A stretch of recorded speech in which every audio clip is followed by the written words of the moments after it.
least I think I am. There we go.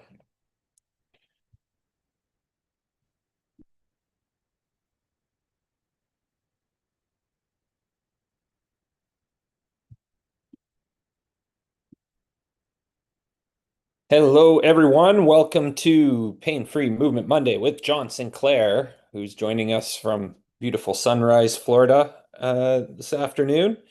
John, we got a few people in studio here today, and then we've got a whole whack load on our YouTube live stream right now, watching. So I'm just going to pass it over to you and let you take it away.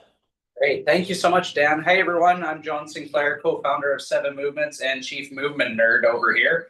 And today we're going to do a little bit of mobility for the first 7 minutes. How it works is we've got a 7-minute segment that we do doing one movement snack, particularly around the outcome of mobility. So increasing space at some joints. And then we're going to do something that we're going to express some movement within those joints. So today we're going to do some strength training, particularly around the patterns of squatting and lunging and reaching. And then the last thing we're going to do is we're just going to finish with another movement snack just on recovery and how to normalize some tissues and normalize some joint positions. So that'll be what we have for today.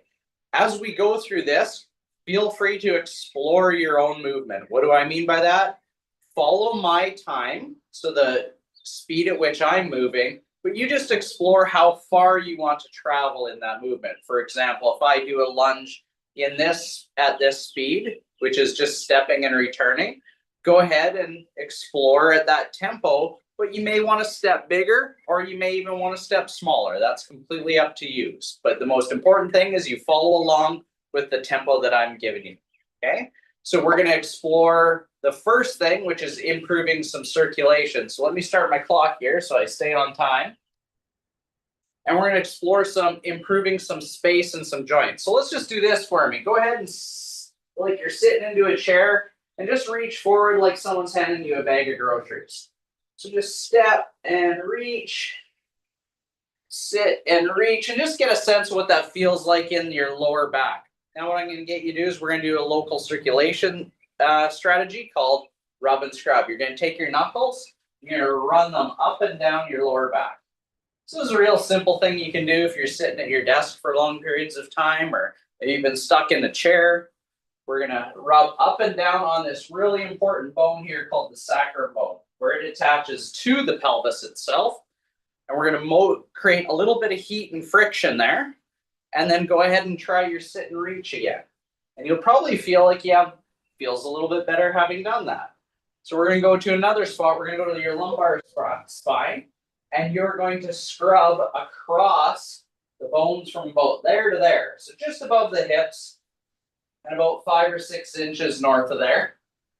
We're just going to rub your knuckles across it. And then go ahead and try that sit and reach again. And again, you probably feel like, oh yeah, that feels a little bit better. Okay, so now we're going to go to the outside of the hips. If you slide your hands down the outside of your hips, you might feel like this little kind of a knobby bone. Feels like a doorbell, right? So you go down here and you're like, oh, got a little spot there. If it's hard in a bone, we're going to rub that spot. And we're going to scrub and scrub and scrub across it. This osteofascial technique is designed to drive fluid directly to these big anchor points where the muscles of the side of the thigh come up and they anchor into this big tendinous fascial anchor point. Okay, so we scrub that and go ahead and try your sit and reach. You should probably feel a little bit better at the hip now. Okay, so because we're sitting and reaching, we also want to get into the front of the hip. So as you come across the front, you'll feel these little knobs at the front of your hips. You're just going to rub the front right there. So I'm really trying to get on the bone and just create some friction on that bone. And then we try our sit and reach again.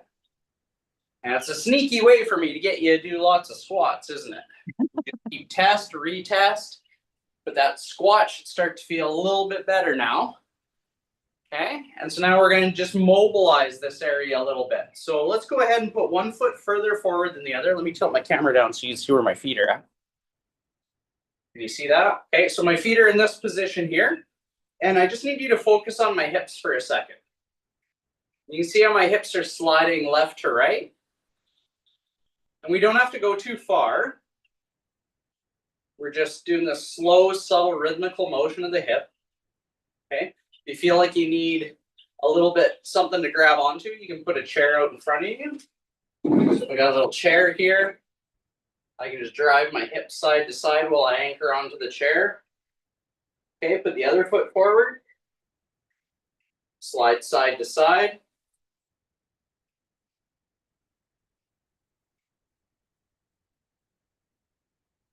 Okay.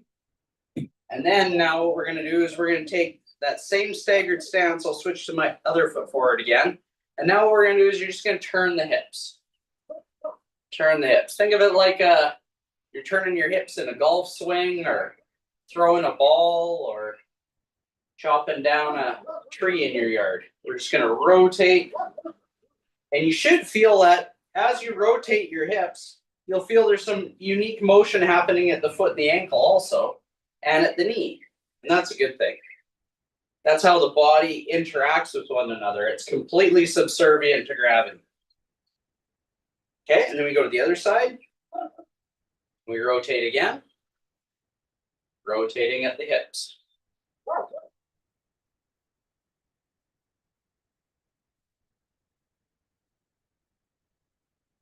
Okay, now let's switch it one other way. We're going to drive your hips back and forth. Back and forth. Got the weird thing happening. Sorry, I'm back. So hips go back and forth now. So I'm reaching my tail back. I'm reaching my belt buckle forward. And you'll probably start to sense, oh yeah, when I reach my tail back, I feel like on my front leg, I get a little bit of a stretch on the front leg. And then when I drive my belt buckle forward, I get a bit of a stretch on the front of my hip. And so we're mobilizing these tissues that cross into the pelvis, which is going to make our exercise today feel a lot better. Okay, so then we put the other foot forward, same drill. Driving the pelvis really slow, but a consistent tempo.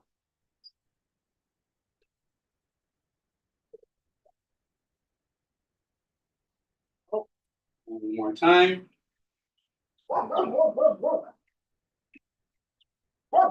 Really good.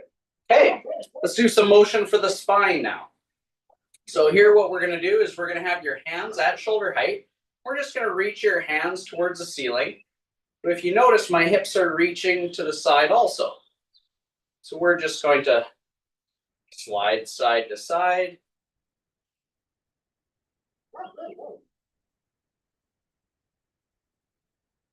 As my arms reach to the side, if you view me from the back, you'll see how my spine is kind of curving to the side as I do it.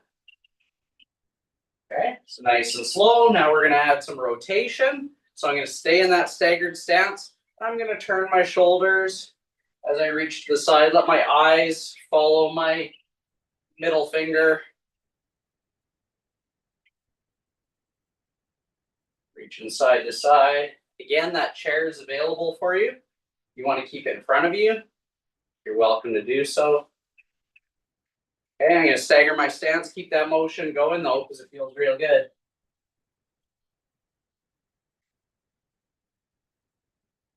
Okay, and now we're going to stagger our stance. We're going to reach one arm overhead, then the other arm overhead. So we're just going to do some extension of the abdominal wall. Let your eyes go back with you if you wish. Just know that when you take your eyes back, it's a little bit more challenging to the brain and what we call your vestibular system, your writing reflex that helps you know where you are in time and space. It's a real good exercise just to start teaching your eyes to go back with your trunk. Okay, and then we'll do a similar thing, but we're going to go down towards the ground.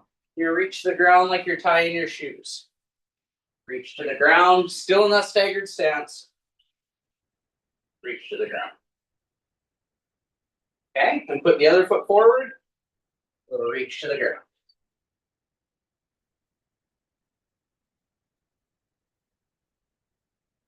And one more time. There we go. So we've mobilized the hips, we've mobilized the spine. Now I think we're ready to do the next little dose of exercise, which is going to be our strength training. So first exercise we're going to do, let's start with a staggered stance again, because that's what was our theme for today. And all I'm going to have you do is just imagine like you're sitting into a chair and you're reaching your hands forward. Sit into a chair. Okay? If you literally want to sit in a chair, you do that also. Sit down into the chair and you can get up from the chair. Okay. But you notice I got one foot further forward than the other. That's going to challenge your front leg a little bit more than your back leg. But they're both working together. Okay, let's switch to the other side.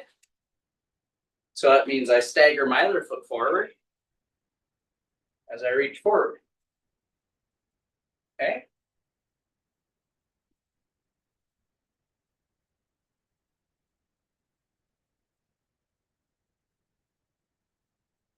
I like to try to do about 7 each side. 7's a good number. It's not too many, it's not too little. It's like Goldilocks, it's just right. Okay.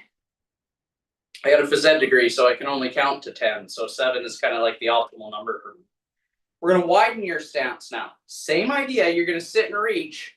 We've just changed how that force from the ground enters into your hips. So a little variability here for the pelvis. And for the hips. Again, explore how far you want to travel. If you want to see how deep you can go, you can do that. Just know the wider your stance, that's shrinking our bubble a little bit. We won't be able to get quite as deep as if your feet are a little bit closer together. Okay, now that we've done this kind of couple different stances with squatting and reaching, let's play around with going back to about hip width apart. Feet will be symmetrical, so your toes are going to be pointed straight forward. Let's just squat, and as you squat, you're going to reach off to the side. So as I reach to the side, in order to keep my spine nice and long and my shoulders wide, my hips are going to have to go in opposite direction of my hands.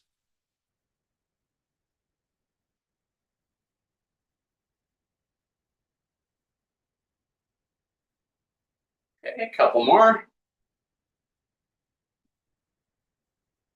There you go. Let's change our stance now and change the direction. Go back to staggered stance. And now as I squat, I'm going to reach to the floor. And then come back up.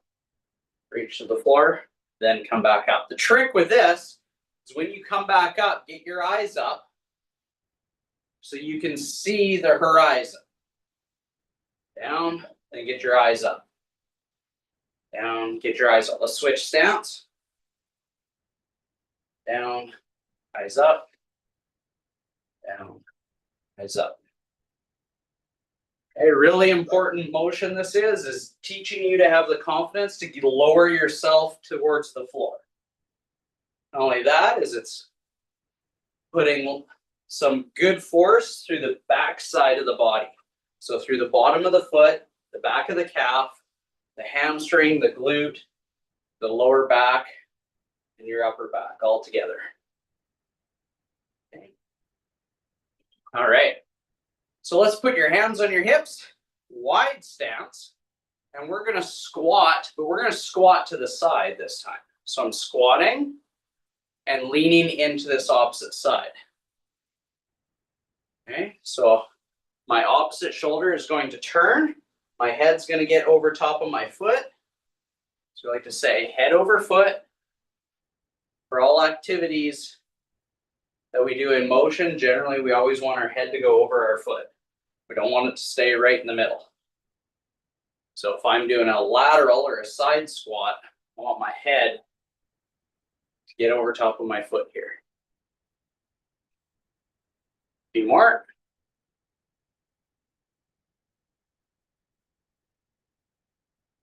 Okay, and then this last one is my favorite one. We're going to wiggle your feet back together. Keep your feet just a little bit wider than shoulder width apart. And we're going to squat while we rotate. So imagine somebody's handing you a ball off your hip, and then we want to throw it in our opposite corner. So we're going to receive a ball, And we're gonna pass the ball. Receive a ball, pass the ball. Receive the ball, pass the ball. Just a little rotation as we fold the body here and then unload it. So we call this load to unload. We're loading this hip and then we're pushing off the ground like as though you're gonna throw a ball away. Okay, or if you've been on the farm like Dan and I, we call these throwing hay bales. Okay, we go to the other side. We're gonna load this hip, throw it away. This hip, throw it away. Let your belt buckle always go towards your target. For all you sports nuts out there, when we do any rotation, your follow through should always be your belt buckle aiming to your target. 2 more. 1 more to go. Very good. Let's just finish with a bit of a march here while I set up the next dose that we're going to do. So our final dose is going to be a little bit more restorative in nature. We're going to do a little bit of stretching, a little bit of recovery poses, just to kind of help get through some of the strategies that we used earlier. So we're transitioning into a bit of a cool down or recovery period. So because our emphasis was kind of around the hips and the pelvis today, let's stretch those out. So we're going to take a really long stride here. So I've got one leg further forward than the other, one behind me. If I need something close to me to help me balance, I'll bring my chair back. I can put it here out in front of me. I want you to think about getting long on the back leg. So heels just off the ground a little bit. Sink yourself down lower. I just want you to take your eyes up to the ceiling. When your chin comes up to the ceiling, you should feel a little bit more of a stretch on this back leg. That's because the muscles of the neck are attached to the front of the hip. It's a long road between them, but they are connected. Okay? And then go ahead and switch legs. So I got my other leg behind me. I got my heel off the ground. I don't want to have my heel flat on the ground yet. Just keep that heel off the ground. Bend that back knee just a tiny bit. And then reach your head to the sky and hold that pose. Feel nice lengthening on the front of that hip. Don't, and you're a really bendy type of person, take the same side arm that is your back leg and reach that up, reach the palm towards the sky. And then that should lengthen you a little bit more too. Okay, let's go to the inner thigh. So I got my chair out in front of me if I need it. I'm going to do that long lateral squat, but I'm just going to reach my arms forward and you're going to feel a bit of a stretch on the inside of the leg. And we'll just take some deep breaths here.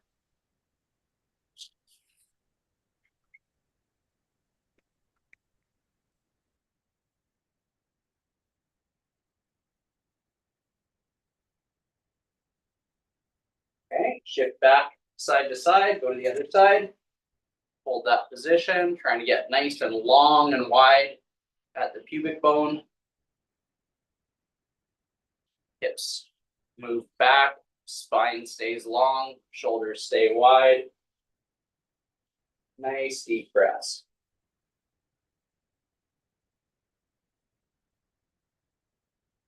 Okay, let's move to the posterior side of the legs. You're going to put your legs a little bit closer together. We need you to bend your knees just a little bit. Reach that tail back as far as you can. Let your arms come forward. And we're just going to hold that position. So my back is really, really straight, so much so that you could rest your water bottle on my lower back. We're just going to hold that position there. Think about creating length through the spine, width through the shoulders.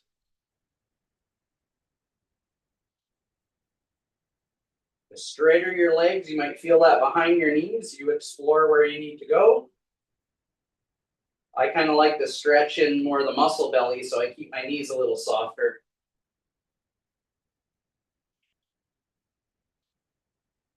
Hold that position. Okay. Using your chair here, we're going to maybe do a modified stretch while in a seated position.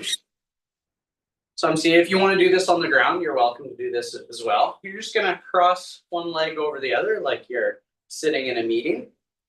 And the trick with this is to try to keep your shoulders as square to your hips as you can.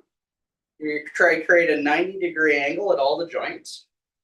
Just sit up big and tall.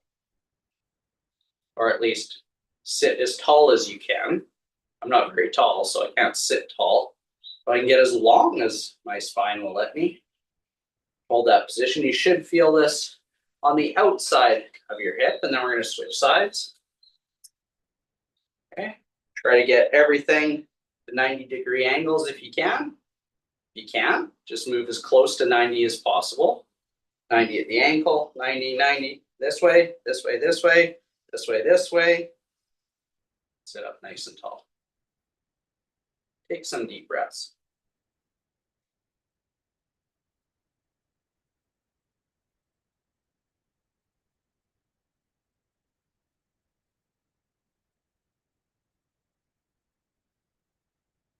Time.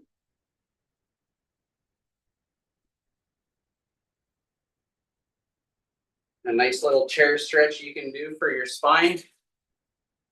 Is I'm going to sit back into my chair a little bit. I'm going to turn my shoulders, put my hand on the outside of my thigh. Just hold my chest up as high as I can. So I grab onto that arm of the chair.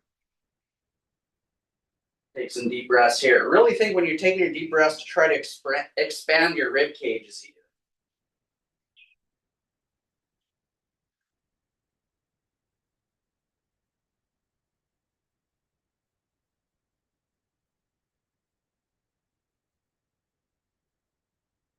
Okay, slowly come out of that. Switch to the other side. Here.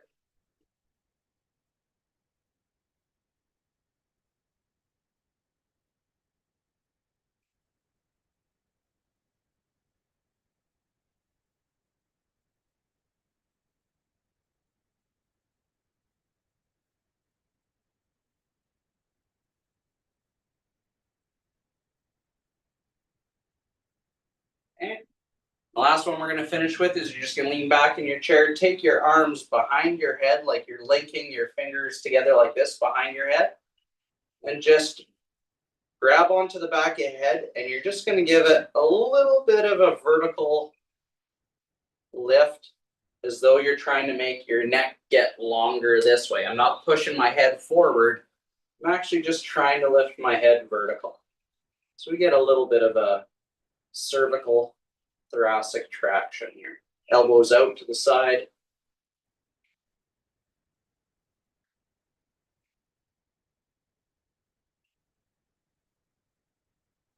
There you go. How did that feel, folks? Do you feel a little bit better? Go ahead and you can get up out of your chair, move around. You should feel like you have a little bit more motion in the hips, in the spine, in the neck as you turn your head. All the beautiful things that come from us moving more frequently throughout the day can all happen from us just doing smaller doses with some real intent behind our motion to help improve movement quality. And thus, if I feel better, I'm probably going to want to move a little bit more. Awesome stuff, John, as usual. Thanks, buddy. Awesome. So we've got some questions coming in from YouTube. If you do have questions, you can drop them in the chat. We've got about 20 some odd minutes here for the Q&A portion of the clinic. And if you're on the Zoom here with us, and you want to just jump on and ask in video, John, a question, just raise your hand using the little react button at the bottom of Zoom there. So Carol, I see your hand going up, so let's go to you first. I can't find the button. Oh, you're good. I saw you, so it even worked even Thank better. you. Who needs technology? I know. I got a hand. So I'm sorry I missed the very beginning. I was just finishing up another support group call. And the thing that killed me was when we sat and did the leg folded over at the end, this right one, all across my back of my hip. That's where I hurt. And I did the rub at the beginning, but I maybe didn't do as much of it. But that is my Achilles heel right now that is challenging me from walking very far. Do you have one side that is more restricted in your motion than the other? Yes. Okay. Now, flexibility, I wouldn't say it's necessarily restricted. I've always been very flexible, but it just is painful. Just wrapping all around, like from the buttock all the way around to my upper thigh. Okay. So what I've found with some people, there's this concept that we use called counter strain. Okay. And so counter strain means if I've got a tissue or a joint or a muscle that is strained in a particular way, our goal would be to try to counter strain that. So here's how I figure this out, and this is how I assess my clients, but also even with myself. Is if I try a stretch and it didn't immediately make me feel a lot better, the stretch is not the strategy specifically for you and your tissues. So the opposite of stretch is to compress it, right? Is I'm going to maybe sit on a ball, or I'm going to sit on something that's hard enough. Think of like a massage, right? Someone puts an elbow in you or their thumbs in you. And then what that's doing is it's counter straining the tissue. So here, I've got a roller. I do have a roller. Yeah, perfect. Exactly. So I'm going to explain it using a model here. So let's say I got this rubber band here, but we're going to pretend this is your muscle. Okay. And the challenge that a lot of people do is they'll go, well, I do stretching to improve my flexibility. Well, here's the problem that we have. When you already have people that are really, really flexible, stretching isn't much of a strategy for them because they have connective tissue that's really elastic or get to a plastic range and they stay plastic. Okay. So then stretching for them is like nothing really changes. So if you have a tissue that we sense is tight, we have to ask the question, well, how do I know it's tight? Maybe it's taut, right? So a taut tissue means it's already at its elastic limit. If I try to stretch something that's already like this, not much is going to change in joint position, or more importantly, the sensation that the nervous system is having because the tissue's stuck here. So if I try a stretch and it doesn't feel like it relieved anything, you may be taut, right? So then we employ the foam roller, like you were saying, right? I'm going to squish it. So if it was here, I'm going to put pressure in the middle of that tissue, and it's going to hopefully normalize it, because what you did is you counter strained that tissue. Does that make sense? Yeah. And oftentimes when we stretch, we think of it as being, well, I'm stretching muscle. And what we're sensing, because that's what we've been told ever since phys ed class, right? Is like when I stretch something, oh yeah, this is the hamstring stretch, right? But really what we're doing is not only are we stretching the hamstring, we're stretching the tendon, the connective tissue that wraps around every fiber of the muscle, right? And that tissue, that fascia, is primarily made up of collagen.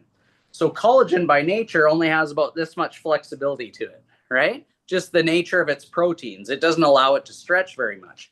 But then you have muscle that is primarily made up of the protein of elastin, right? And it's really stretchy, right? So we have to go, well, if I'm taut, maybe the fascia is like stuck like this. And if it's stuck and taut like this, why is that happening? Is it just that it's too long on one side and it's pulling my bone in one direction, right? Because there's a tensional balance between connective tissues. So as one tissue pulls my bone closer to the joint, then the whole nervous system and the sensory fibers within the joint capsule and within the tissues themselves say, please don't stretch me, right? And so then we get a sensation that we call pain. That sensation comes from the brain, right? And it tells us, hey, don't stretch that. I don't like that very much. So how we have to deal with that is we have to go, all right, Carol, we got to explore. We got to explore that same position that you did. We'll call it your movement test, right? So you fold your ankle up and try to see what that feels like there. Then you're going to go, oh, that didn't feel very good. Let's try, if stretching that didn't feel good, let's go sit on the ball for 3 to 5 minutes, drive some circulation into there, hydrate this stuff, right? And then come back to that position. And then if that improved that motion or that posture, or that position, then that's the strategy I'm going to employ here as my movement break habit, right? So it'd be like, okay, I've been sitting for a little bit of time. Let's go grab a ball, sit on it for a few minutes, come back, recheck that position. And then also integrate that into some other things you're doing. Like, okay, now I'm going to sit up and down off the chair, like those squat patterns we were doing. Did that improve the quality of that squat pattern? And if it did, then it's like, okay, that's what I need specifically for my right hip, right? And that's the approach that I take for most people is, let's figure out what some of these things are that make my bones kind of get pulled in one direction more than the other. Why do I have one that's tight on one side and one that's taut on another side, right?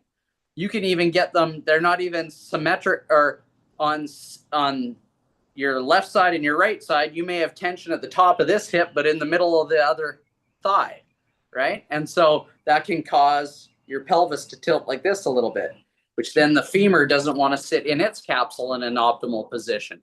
So there's lots of different ways that we address, well, how do I help restore this tensional balance between tissues, right? And that's what we explore. If we learn these rules, right, then you can use it anywhere in the body, right? Like, why is it that every time I go for a walk, I get a headache? Well, it could be that the tissue in the bottom of your foot is being supported by the shoes that you're wearing. And that's shortening that entire fascial line that goes from the bottom of your foot all the way up your spine, attaches to the back of the head, and attaches to the supraorbital ridge of your eyebrow. So the bottom of your foot connects to here. So it's like, all right, well, maybe there's something else that I'm doing, or some of the other things that I've employed in my exercise or my posture that's affecting these things, right? And so we just apply these same rules. What would the counter strain be? Well, the counter strain of a tissue that's got an arch support is I've got to stretch that arch, right? Because it's stuck in that position. I stretch that position, that's going to change that entire fascial line going all the way up to your eyebrow. So, yeah. I will give that a try. Yeah, and then report back to me and let me know how it worked. Thank you. You bet. Awesome. Just to build on that, actually, thank you for that question, Carol, because it actually the follow-up question that's coming on some of our YouTube people here, John, is the one we get all the time, is like, okay, that's a great strategy for snacking some movement. How often should I be doing it? Yeah, so that's a great question. I'm somebody that's always on the move. Like, I have to be moving around. I don't sit still very often. And then what has happened is now my routine is I'm going to mobilize my hips and my pelvis more often than not. So the reason why I go to the hips and the pelvis is all the connective tissues cross through the hips and the pelvis, right? So even the big muscles of the diaphragm, right? The muscles of the abdominal wall, all your shoulder extremities, shoulders and legs, all those connective tissues attached to the trunk, and i.e. the pelvis and the spine. So I tend to mobilize my spine and my pelvis probably more often than most people should, just because I'm someone who's always moving around. But since I've built a habit of doing that frequently, every hour, I'll just do a subtle little motion, and it doesn't have to be long, sometimes only 60 seconds, but I'll take my pelvis and my spine, like I showed you guys today, through 3 planes of motion. I'll go forwards and backwards with my pelvis. I'll go side to side with my pelvis, and then I'll rotate with my pelvis. And I do that, and it takes me maybe 60 seconds to do that, and immediately it takes stress off of my lumbar spine. So I've had some injuries to my lower back, so it's something that I'm conscious of, and something that I make now where it's subconscious, in that I do it just as soon as I stand up. So if I was standing talking to you folks today, I'd probably be explaining to you what's going on while I'm standing here doing this. Dan and I do lots of virtual sessions, and he's probably always seen me do this, and I do it subconsciously now. So for me, it's as frequently as I feel I need to make sure that my body feels like I'm in an optimal position so I can do any activity that I want to do. And I'll retest it. I'll be like, oh, feel a little sticky on this side. So I'll go through a mobilizer of this hip.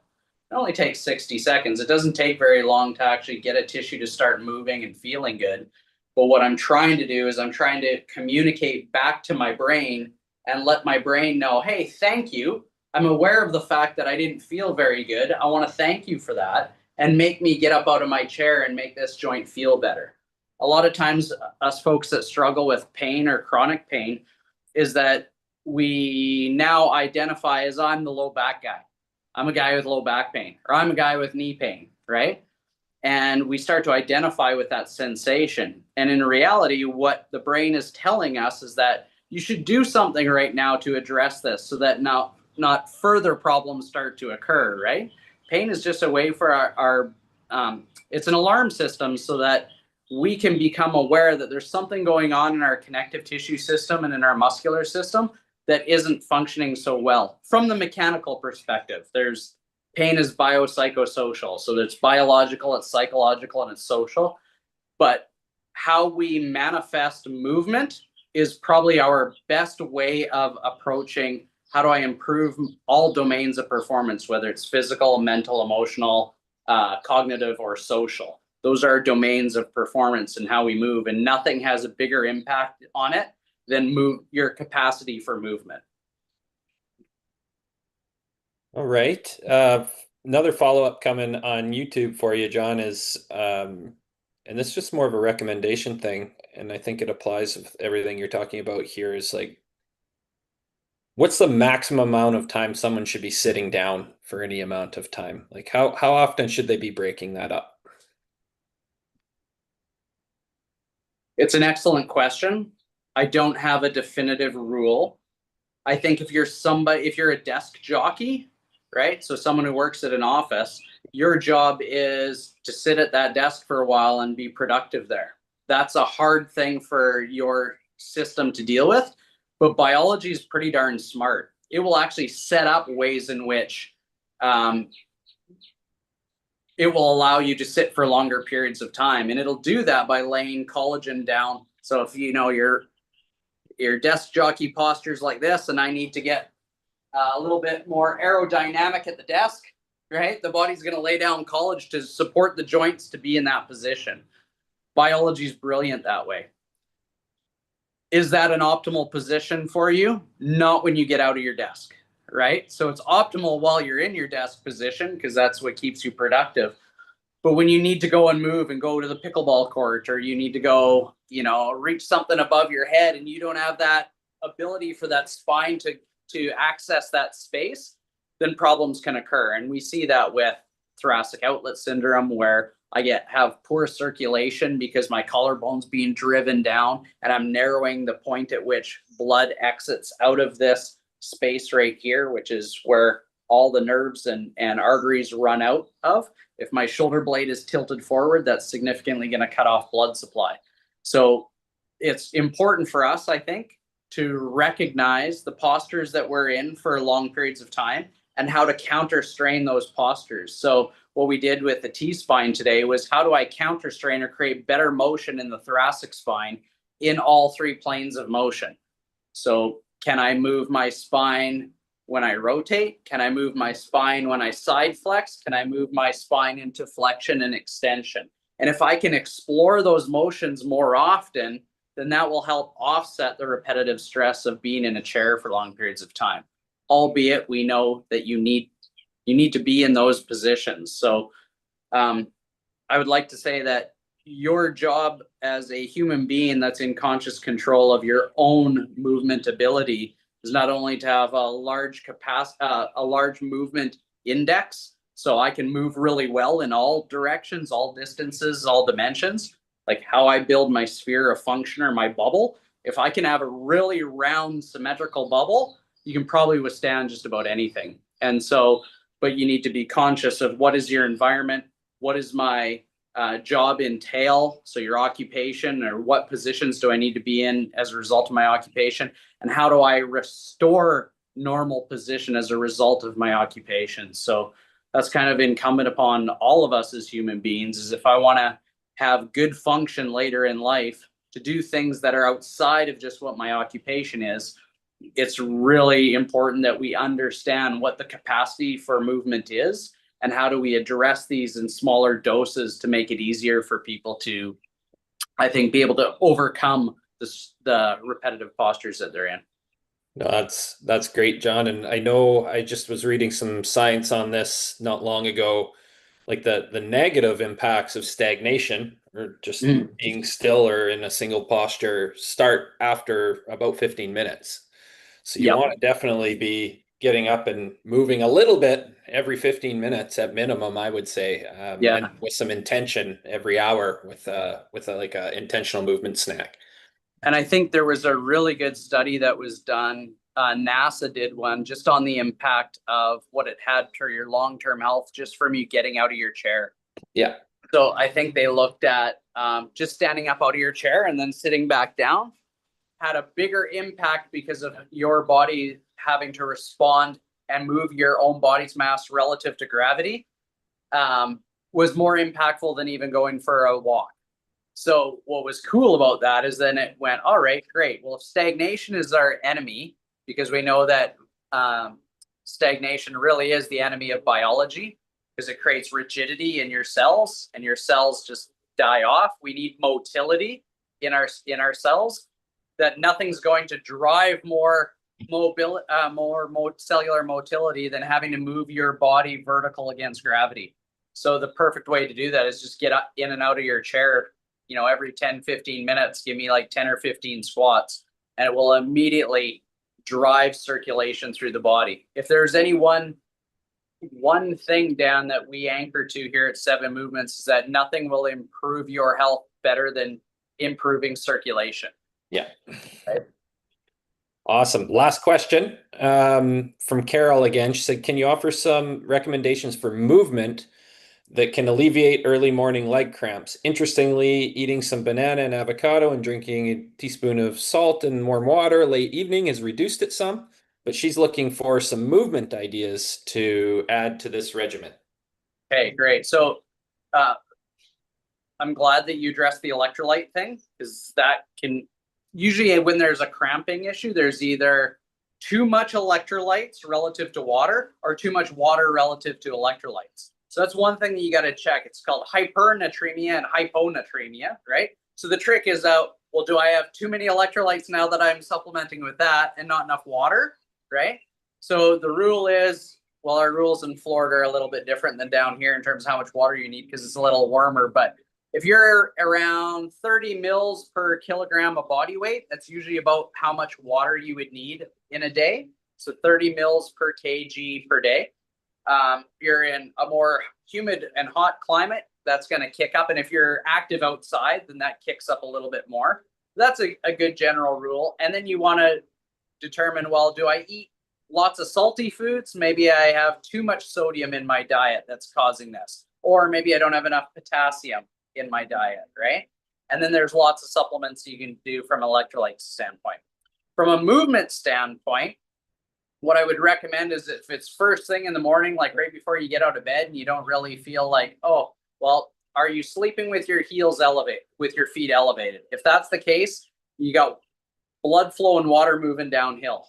So that could be causing some cramping as well. So is it there's something going on in your bed, or you got pillows at the bottom of your bed that maybe makes it more comfortable for your back? That'd be one thing I would look at.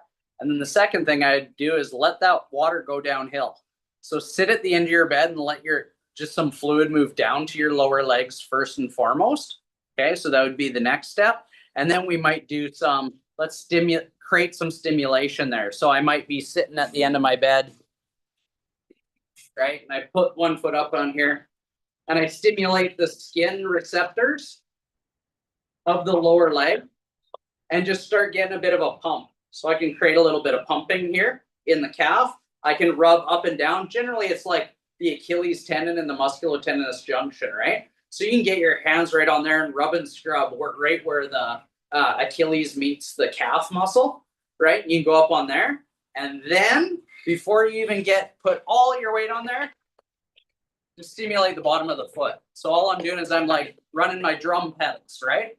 So I'm just going to stamp it real quick on there and then go ahead and stand up. By stamping your foot, you're stimulating the mechanoreceptors at the bottom of the feet. Oftentimes when we wear shoes for long periods of time, we don't get that stimulation for the mechanoreceptors. So I might just need to stimulate that and just kind of wake the sensory system up a little bit, and then try walking and see how that feels for you. Yeah, so we've addressed fluids, circulation, and the sensory system right? And then see if that improves. Awesome. Awesome. Okay. Well, we're a little over time. So We have some more YouTube questions, but what we're gonna do is you're gonna have to follow John and Seven Movements on social media. He'll answer those throughout the week.